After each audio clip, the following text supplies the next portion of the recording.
March 29ರಿಂದ 30ರವರೆಗೆ ಕೈವಾರದಲ್ಲಿ Gudakesha ಧ್ಯಾನ ಮಹೋತ್ಸವ. ಇತಿಹಾಸ ಪ್ರಸಿದ್ಧ ಶ್ರೀ ಕ್ಷೇತ್ರ ಚಿಂತಾಮಣಿ ತಾಲೂಕಿನ ಕೈವಾರ ಕ್ಷೇತ್ರದಲ್ಲಿ ಮಾರ್ಚ್ 29ರಿಂದ 31ರವರೆಗೆ ಅಂದರೆ 3 ದಿನಗಳ ಕಾಲ ಗುಡಾಕೇಶ ಧ್ಯಾನ ಮಹೋತ್ಸವವನ್ನು ಹಮ್ಮಿಕೊಂಡಿರುವುದಾಗಿ ಪ್ರಸಿದ್ಧ ಆಧ್ಯಾತ್ಮಿಕ ಗುರು ಗ್ರ್ಯಾಂಡ್ ಮಾಸ್ಟರ್ ಪ್ರಬೋಧ್ ಅಚ್ಯುತರವರು ತಿಳಿಸಿದ್ದಾರೆ.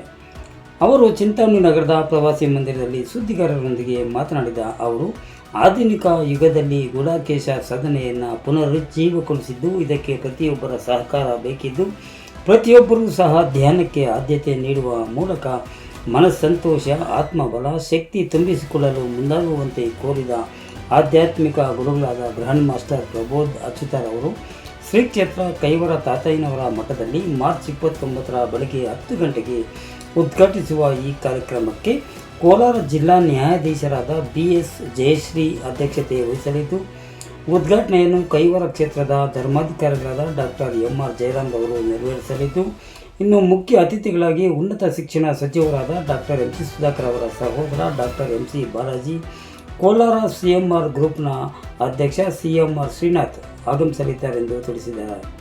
RK spot news bureau, Chintamani. నిద్ర పట్టదు. 5-6 గంటలే, అది కూడా ఎక్కువ స్ట్రెస్ లేని వాళ్ళకి నిద్ర పడుతుంది. కొంచెం ఎక్కువ స్ట్రెస్ అయిపోతే ఆ నిద్ర కూడా పట్టదు. ఇప్పుడు ధ్యానం వల్ల ఏంటంటే చక్కగా మరి వాళ్ళకి నిద్రపోవడానికి నిద్ర లోపల కూడా శాంతి పెరుగుతుంది, మంచి నిద్ర పడుతుంది. ప్లస్ నిద్ర తర్వాత కూడా ధ్యానం చేస్తే, ఇప్పుడు ఫర్ ఎగ్జాంపుల్ నిద్ర అయిపోయిన తర్వాత పొద్దున్నే లేస్తారు, బ్రహ్మముహూర్తంలో లేచి అప్పుడు ధ్యానం చేస్తే అప్పుడు ఇంకా నిద్రలోంచి ఏదైతే శక్తి తెచ్చుకున్నా అంతకన్నా ఎక్కువ శక్తి తెచ్చుకోవడానికి ధ్యానం అన్నమాట. ఆ శక్తి ద్వారానే మనం ఏ పనైనా ఫాస్ట్గా చేయొచ్చు.